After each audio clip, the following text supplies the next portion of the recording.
MP board कक्षा 9वीं वाले सभी बच्चे कमेंट कर रहे थे कि सर हमें विज्ञान विषय का अर्धवार्षिक परीक्षा पेपर चाहिए। तो उन सभी के कहने पर प्यारे विद्यार्थियों ऐसा क्वेश्चन पेपर लाया हूं जो कि परीक्षा में आएगा। तो भाई देर किस बात की, देर है इस बात की कि सर पेपर तो बताओ। तो देखिएगा ये पेपर आ चुका है आपकी स्क्रीन के सामने जो परीक्षा में पूछा जाएगा। क्वेश्चन यहाँ पर आप देख सकते हैं। सबसे पहले सही विकल्प वाले प्रश्न आपकी स्क्रीन के सामने हैं।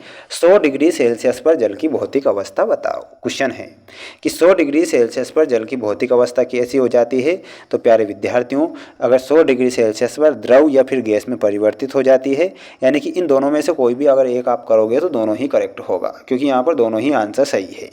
प्यारे विद्यार्थियों, अगर ऐसे ही क्वेश्चन नहीं आएंगे तो क्वेश्चन जाएंगे कहाँ।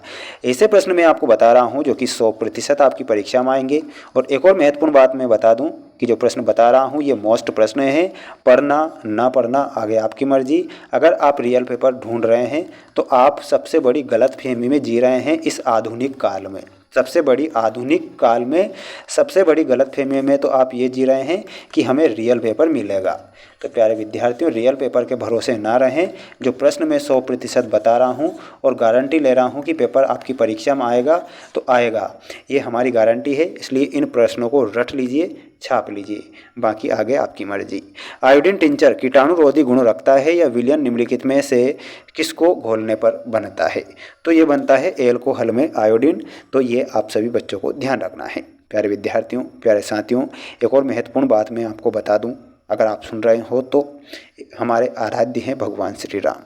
आप सभी बच्चों को कमेंट बॉक्स में जय श्री राम का मैसेज करना है। सभी जितने भी विद्यार्थी वीडियो को देख रहे हैं, अगर आप ये नाम नहीं लिख सकते तो फिर क्या लिखा आपने, है ना। इस नाम को लिखें और उसके बाद अपनी तैयारी को आगे जारी रखें। आइए हमारे क्वेश्चन की ओर बढ़ते हैं। सल्फर परमाणु का परमाणु द्रव्यमान क्या है। तो इसमें परमाणु द्रव्यमान हो जाएगा 32 यानी कि 32। मैग्नीशियम का सही इलेक्ट्रॉनिक विन्यास बताइए। तो इसमें 282 ये आपका सही होगा। सभी बच्चों को चैनल को सब्सक्राइब कर लेना है प्यारे विद्यार्थियों, क्योंकि वार्षिक परीक्षा तक मैं आपका साथ दूंगा। और प्यारे विद्यार्थियों, 1000% ऐसे प्रश्न बता दूंगा जो कि परीक्षा में आते हैं। इसलिए मेरा यही कहना है कि आप रियल या वायरल के चक्कर में ना पड़े, मोस्ट प्रश्न पढ़े, आगे आपकी मर्जी, ढूंढते रहो, है ना। लाइसोसोम उत्पन्न होते हैं। तो लाइसोसोम जो उत्पन्न होते हैं प्यारे विद्यार्थियों, गोल्जी उपकरण से। अस्थियों से मांसपेशियों को जोड़ने वाला संयोजी ऊतक कौन सा होता है। तो कंडरा। चाल तथा वेग दोनों का मात्रक क्या है। चाल तथा वेग यानी कि दोनों का ही मात्रक पूछ लिया है। तो यहाँ पर ऑप्शन नंबर फर्स्ट हमारा सही उत्तर के रूप में होगा। सभी बच्चों को इन प्रश्नों को रट लेना है प्यारे विद्यार्थियों। आपने खुद ने देखा जो प्रश्न मैं बता रहा हूँ कि ये 100% क्या मोस्ट प्रश्न नहीं है। अगर यही प्रश्न परीक्षा में नहीं आएंगे तो क्या परीक्षा में भैंस की आँख आएगी क्या। जो भैंस होती है ना बफेलो, उसकी आँख तो कोई आएगी नहीं कि भाई भैंस की आँखें कितनी होती है, छोटी बड़ी, है ना। तो वो तो आती नहीं है। इसलिए आप इन्हें याद करें और अपनी तैयारी को इतना मजबूत करें जिससे कि पीछे घूम के ये नहीं पूछना पड़े कि भाई इसका आंसर बता दे। प्रत्येक वस्तु अपनी अवस्था या स्थिति में परिवर्तन नहीं चाहती, वरन ऐसे कमी भी परिवर्तन के प्रयास का विरोध करती है। वस्तु के इस गुण को क्या कहते हैं। तो जड़त्व कहा जाएगा। ये 100% प्यारे विद्यार्थियों मोस्ट प्रश्न है जो परीक्षा में आते हैं। और हमारे चैनल के द्वारा तो मोस्ट प्रश्न ही बताए जाएंगे। अगर वायरल पेपर के चक्कर में आप पढ़ रहे हैं तो पढ़ो, है ना। मैं ऐसा नहीं कहूँगा वायरल पेपर मत ढूंढो, अरे नहीं मिलेगा, कहीं पे नहीं मिलेगा, जमाने में नहीं मिलेगा, ये मेरी गारंटी है। देखिएगा, ऊर्ध्वपातन हमारा यहाँ पर सबसे पहले तो आप फील कर लीजिए। ऊर्ध्वपातन प्रक्रम में गैसीय पदार्थ सीधे ठोस अवस्था में आ जाता है। किसमें। ऊर्ध्वपातन में।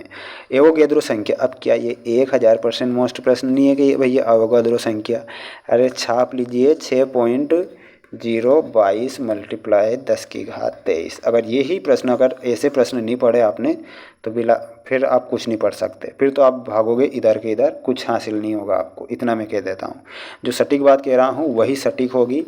जिन्हें अच्छी लगे तो वही बच्चे इस को सुन सकते हैं, और जिसे बुरी लगती है वो तो भाग गया होगा अब तक। तो अल्फा कणों का प्रकीर्णन प्रयोग द्वारा की खोज संभव है। तो यहाँ पर परमाणुवीय नाभिक, अल्फा कणों का प्रकीर्णन प्रयोग द्वारा परमाणुवीय नाभिक की खोज संभव है। तो यहाँ पर लिखना है परमाणुवीय नाभिक, इसमें परमाणु नाभिक फील करना है। प्लास्टिड प्रकार के होते हैं तो प्लास्टिड होते हैं 3 प्रकार के। आहार नली में पेशियां पाई जाती है तो अनैच्छिक पेशियां पाई जाती है, यानी कि आरेखित भी बोल सकते हैं, अनैच्छिक भी बोल सकते हैं, तो यहाँ पर आरेखित लिख सकते हैं। प्रारंभिक बिंदु और अंतिम बिंदु के बीच न्यूनतम दूरी को कहते हैं, तो यहाँ पर छाप लो विस्थापन। खुद क्वेश्चन ये कह रहा है कि भाई मुझे याद कर लो, मुझे याद कर लो। कार्य करने की क्षमता को क्या कहते हैं, तो ऊर्जा कहते हैं। अब खुद देखो भाई, ये प्रश्न अगर मोस्ट नहीं है तो क्या आएगा प्रश्न। जोड़ी देखिएगा आपकी स्क्रीन के सामने, ये पूरी की पूरी जोड़ी जो कि 1000% परीक्षा में आएगी। देखिएगा, शुष्क बर्फ, ठोस कार्बन डाइऑक्साइड कहीं पे दिख रहा है, दिख रहा है भाई खा वाले में। ब्रोमीन में अधातु तत्व। और अगला क्वेश्चन है अमोनियम। अमोनियम में आपको मिलाना रहेगा NH4+, यानी कि हमारा ऑप्शन नंबर का जेम्स चैडविक में आपको बताना रहेगा न्यूट्रॉन की खोज करने वाले। पास्कल में दाब का एसआई मात्रक पास्कल होता है। 1 किलोवाट घंटा में कतरा क्या हो जाएगा, इसमें आपको बताना है ऑप्शन नंबर घ 1 जूल प्रति सेकंड। सभ्यता परास में आपका 20 HZ से 20,000 HZ। गाजर घास में आपका पार्थेनियम सही होगा। तो इस जोड़ी को आप लिखें अपनी कॉपी में प्यारे विद्यार्थियों, ये 100% मोस्ट जोड़ी है जो परीक्षा में आएगी। अगला क्वेश्चन आप देख सकते हैं आपकी स्क्रीन के सामने, जो कि आपकी परीक्षा में पूछा जाएगा। 100 डिग्री सेल्सियस पर तापमान को केल्विन इकाई में परिवर्तित करके आपको लिखना है। तो केल्विन इकाई में पूछा है ना, तो 273 या 373, तो इसमें 373 केल्विन बताना है। मिश्र धातु पीतल के घटकों का आपको नाम लिखना है, तो तांबा भी हो सकता है, जिंक भी है, दोनों ही सही है। 2 कोशिकांगों के नाम लिखें जिनका अपना DNA होता है। एक तो माइटोकॉन्ड्रिया होता है और दूसरा होता है लवक। नारियल के रेशे युक्त छिलके किस ऊतक से बने होते हैं, तो किस ऊतक से, दृढ़ ऊतक। यहाँ पर थोड़ा सा मैं लिख देता हूँ, आप गलती कर दोगे। सबसे पहले तो दृढ़ोतक ये लिखना है ना, दृढ़ोतक। बल का मात्रक क्या है, तो न्यूटन क्या होता है, बल का मात्रक होता है।